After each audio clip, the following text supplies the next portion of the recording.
You're watching News Channel 11 in your corner at 6. You're taking a live look right now at a Black Lives Matter rally underway in Johnson City. Of course, we're going to have a live report from the scene where all of this is unfolding in just a few minutes. But first tonight, we have some developing news. One person is dead after a fatal car accident in Russell County. Good evening and thank you for trusting News Channel 11. I'm Curtis McLeod. That accident happened earlier today on Route 19 in Russell County, Virginia. Now, we are told by authorities on the scene that two cars were involved. Virginia State Police are investigating the crash along with the assistance of the Russell County, Virginia Sheriff's Office. Of course, we'll have more details on that crash as soon as they come into our newsroom. Well, happening right now, hundreds are gathered on a sidewalk in Johnson City at the intersection of Market Street and State of Franklin Road for a Black Lives Matter rally. That's where we find News Channel 11's Justin Soto. He is live this evening. He picks up our coverage from here. Yeah, Black Lives Matter supporters are out here right in front of Walgreens on the corner of West State of Franklin and West Market Street saying things like "Don't shoot."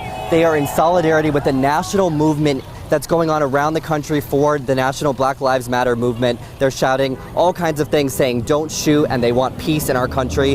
They're getting the attention of cars and people walking by. Counter protesters are also here, I should mention, and they stood on the opposite side of the street earlier.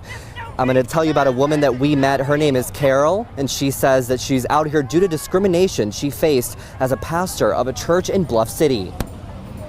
Someone had went in there and wrote on the wall, "Kill all ends, white power," did not get any protection, police protection. Right now they are investigating, and the things that had been investigated, I had to take evidence to the district attorney myself. And they intend to stay out here until 8 p.m. as they continue to protest for the national Black Lives Matter movement. And I should mention, I did speak to some counter protesters here, and they're just saying that they believe God created everyone equally and they want peace for everyone in the country. And I'll have a lot more about this at 11 o'clock. Back to you, Curtis. All right, thank you so much, Justin Soto reporting, starting us off tonight. Justin, we look forward to your report tonight on the news at 11. Continuing coverage now in Fort Worth, Texas. Family and friends all gathered as Dallas police officer Patrick Zamarripa was laid to rest.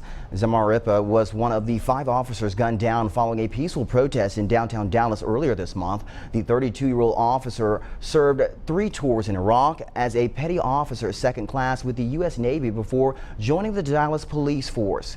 The fallen officer would have turned 33 next month. He was married with a 2-year-old daughter and a 10-year-old stepson.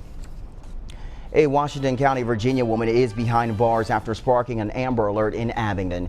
Julie Basico took a 12-year-old and 10-month-old from a residence on Stone Mill Road in Abingdon, sparking an overnight search. The Amber Alert was lifted early this morning when the suspect and the children were found unharmed in a motel in Marion, Virginia around 5 this morning. Basico is currently being held in the Southwest Virginia Regional Jail without bond.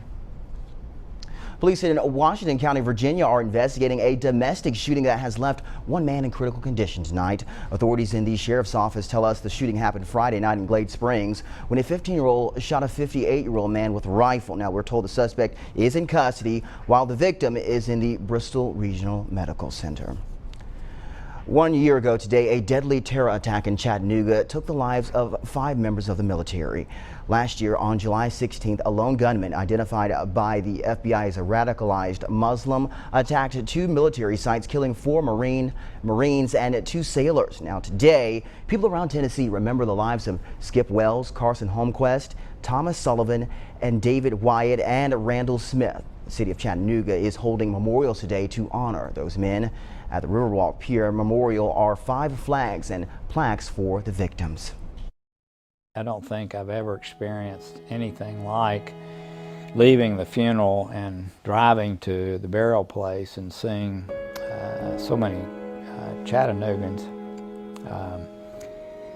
of all walks of life standing out. I mean, Now, one of the survivors of the attack was a man from the Tri-Cities. Staff Sergeant Christopher Chase Estep was born and raised in Johnson City. He called 911 the day of the attack. For a full list of events going on in Chattanooga today, you can head on over to our website, WJHL.com.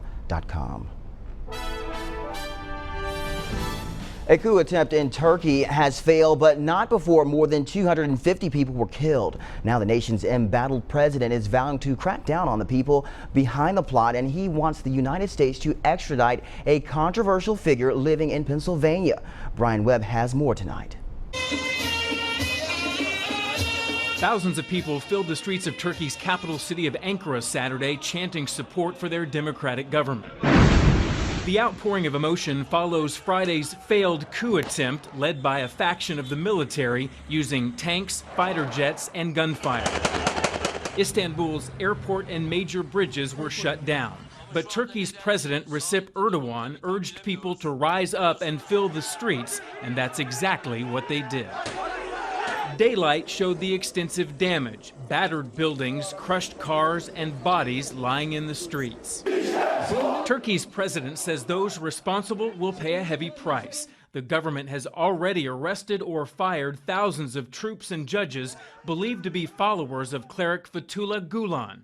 From exile in Pennsylvania, Gulen publicly condemned the coup, but Turkey wants him extradited to face possible charges. We invite the government of Turkey, as we always do, to present us with any legitimate evidence that withstands scrutiny. Turkey is a NATO member and key strategic ally of the U.S. in the fight against ISIS. Brian Webb for CBS News.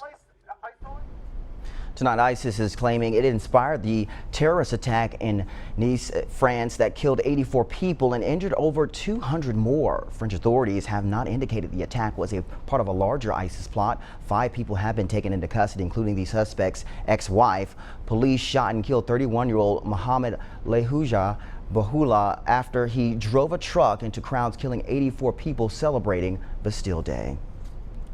In Kingsport this morning, first responders and CrossFitters honor the legacy of a fallen firefighter as they participated in the Bowen workout to help the family of Captain Jeff Bowen, an Asheville, North Carolina fireman who died in the line of duty in 2011. Now, usually the workout is held in Asheville, but for the first time this morning, the athletes gathered in the Tri-Cities region to participate.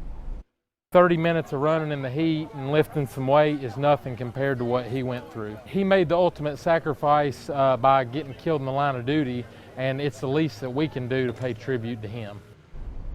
More than 50 people took on the Bowen workout. Organizers say they hope to raise a few $1,000s by the time the event is over. Now, coming up at the break, we'll take a full look at this weekend's forecast. Callie's standing by in the Weather Center. I know a lot of people have their eyes to the skies, Callie, because it looks a little gray outside right now. That's right, Curtis. We actually have some thunderstorms on radar right now, so I'll let you know how long those thunderstorms are going to be sticking around and where the rain's headed next. That's in my full forecast right after the break.